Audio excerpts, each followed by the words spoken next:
In this video, we're going to take a look at the WNBA. Now, at some point, I will do a video on South Carolina LSU as I'm intrigued by that matchup in both of those teams.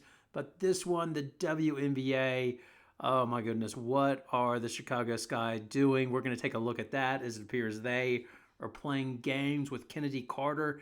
The other one is Paige Bueckers. Rumors are that she might go John Elway. But before we start, please consider subscribing to the channel and giving the video a like if you find it worthy. All right, let's get into this.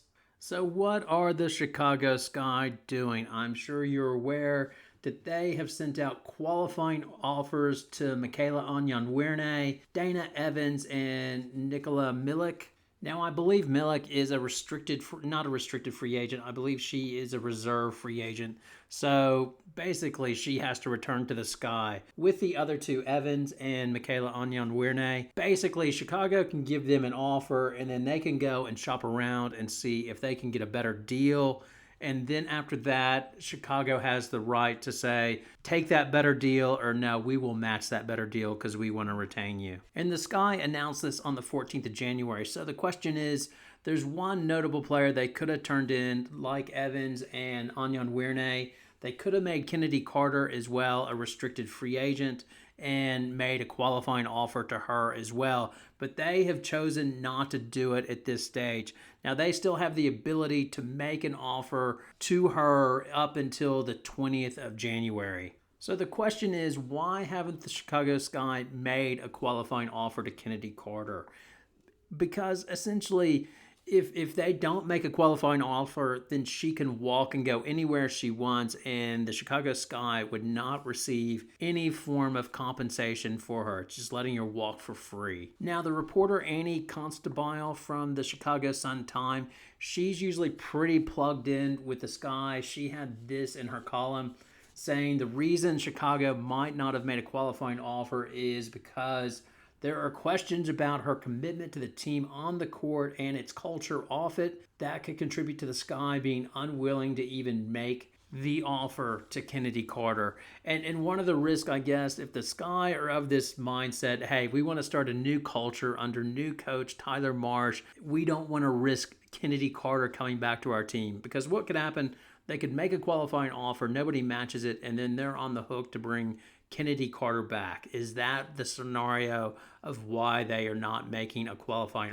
offer to Chennedy Carter? Or will one come out in the next few days? That's what nobody knows, and it's bizarre if they decide not to make a qualifying offer. The other potential scenario might be they want Chennedy Carter to hit free agency and find out that there is no interest in her. And that will be the interesting thing.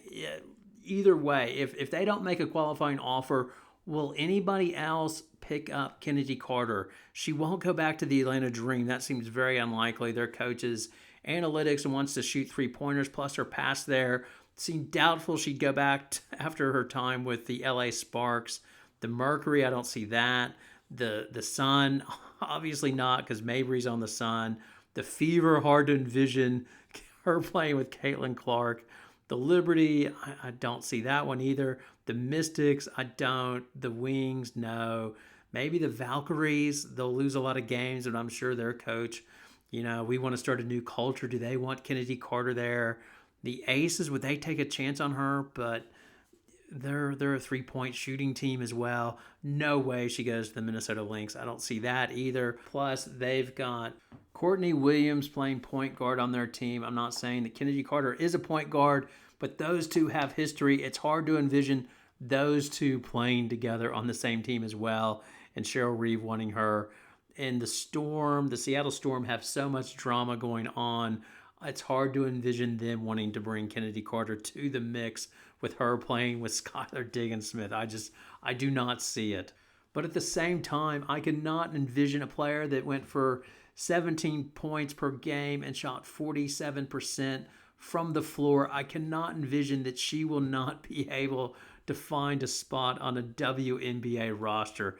If that happens, that is truly unbelievable, and she has been blackballed out of the league, and people can speculate. Is it just because she is the ultimate pain in the bum and a team cancer, or is it because these type A coaches It's my way or the highway, and you have to fit my system. And if you don't, then get the heck out. And the only coach that she could play for was for Teaspoon. To be determined.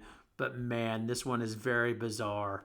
And really, I don't understand what the Sky are doing, because even if she is a pain in the ass, why not extend her for a year and help try to win games? Because in the Angel Reese trade, they gave up the swap rights to their pick in 26. So essentially, they need it's make the playoffs, or you'll be in the same scenario again. You'll have Angel Reese there at the draft lottery, and regardless of their pick, they'll be swapped out with the Lynx.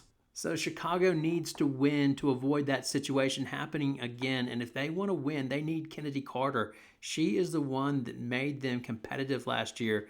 They would have been in a world of hurt from the start of the season if they would not have had Chennedy Carter. I always struggle to understand what Chicago's doing, and Jeff Pagliacca, their moves are always bizarre to me, but maybe somebody else understands it, but I sure as heck don't. Now, Paige Bueckers, there are rumors going around that she does not want to go to Dallas, and if Dallas drafts her, then she potentially might just sit out and not go to the WNBA and wait to re-enter the draft. Now, these are rumors. Nobody really knows. Howard Megdal, who's pretty plugged in, polled a whole bunch of GMs and WNBA insiders, and all of them are like, they don't see Paige Bueckers going to the Dallas Wings. Now, Bueckers does have the option to return to UConn, but I just can't see that happening. I mean, the other day when her knee got taken out, that could have been really bad.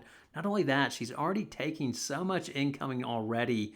If you go on the message boards about how old she is and she's too old for college, I just cannot see her returning for a fifth COVID year at UConn. At the same time, I cannot envision Paige Bueckers wanting to be the bad guy, because if she decides not to go to Dallas, that could be a huge hit to the Dallas franchise, and she would take backlash. It reminds me of when John Elway would not go to the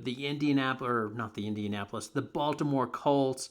And following that, they had to relocate. Like, a lot of Baltimore fans insist the reason was because Elway did not go to their franchise, and that led to the eventual move of them to Indianapolis. And when you are drafted and you refuse to go, regardless, it just puts a bad taste in the fans' mouth, especially from that city, and just overall, it makes you look like you're entitled. And for a guy like Elway to come and say, well, I want to be on the West Coast, and I want to be on the beach, and I'm a California boy, well, who cares what you are? You know, and he said, well, I'll play baseball. Play baseball. You should play baseball. Because in my opinion, he's not the kind of guy you win championships with. He never did it when he was at Stanford. I don't think he'll do it at Denver. Personally, don't care if he ever does it. Is Denver on your schedule next year? They are, and we're going to kick the dog out of them. And to be honest, I don't think the draft system's fair. I think there's a salary cap, players should be allowed to go wherever they want to go. But in the fans' eyes, generally, the player that won't go there, whether it be Eli Manning, they're a baby. These superstars are being placated to, and how dare they? Now, in my mind, I see one way to save face potentially for Dallas, and it involves the LA Sparks. I could see a trade because Satu Sabally wants out of there as well. Now, Dallas has gone ahead and cored her, so they have the rights to her, but it still means she'll probably be traded. They don't want to keep a player that doesn't want to be there. I could see them working out a deal with the LA Sparks of maybe, hey, how about we flip picks? We'll give you the one pick, and Satu Sabally, you give us Rickea Jackson, and we'll give you the number 2. Works out for both of them. Magic Johnson can take Paige Bueckers and get his superstar to pair along with Satu Sabally. Hey, the Sparks are back, and Magic's turned this around. At the same time, Kurt Miller knows Rickea Jackson knows she's good, and he can win this trade saying, yeah, Rickea, I had her with the LA Sparks. I know she's a great player, and we're going to build around her. Plus, we have the 2 pick. We can take Olivia Miles, who's a great point guard, and we're ready to go. Or they could take Kiki Arieffin based on their mistake from last year where they decided not to take Aaliyah Edwards. So they have to fill that spot because they've lost Howard, and obviously they're going to lose Satu Sabally. So different options, but I could see a potential trade with the Sparks. Before the Sparks fans yell at me, I agree. I think the Sparks would not do that trade if they were smart, because having the number 2 pick, I would be quite happy if I'm a Sparks and I want a point guard. I'd be just as happy to have Olivia Miles versus having Paige Bueckers. That one really doesn't bother me one way or another, and I would hate to give up Rakia Jackson because she's going to be a good player.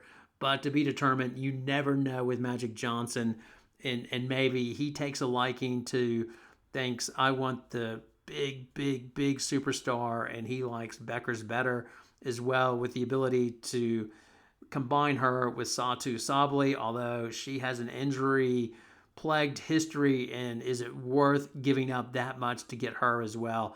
I wouldn't do it, but as I often say, never underestimate the stupidity of these franchises. And the LA Sparks, Dallas Wings, and Chicago Sky are franchises that do stupid things all the time. So now it's over to you.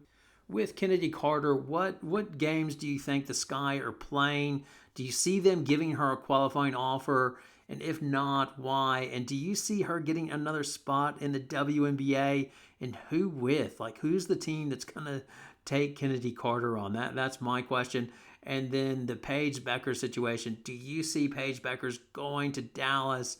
And do you see my scenario with her potentially winding up with LA in a Satu Sabli pick swap type scenario? Anyway, over to you. Your poison, your feedback. It's all welcome. Thanks a lot for watching. Have a great day.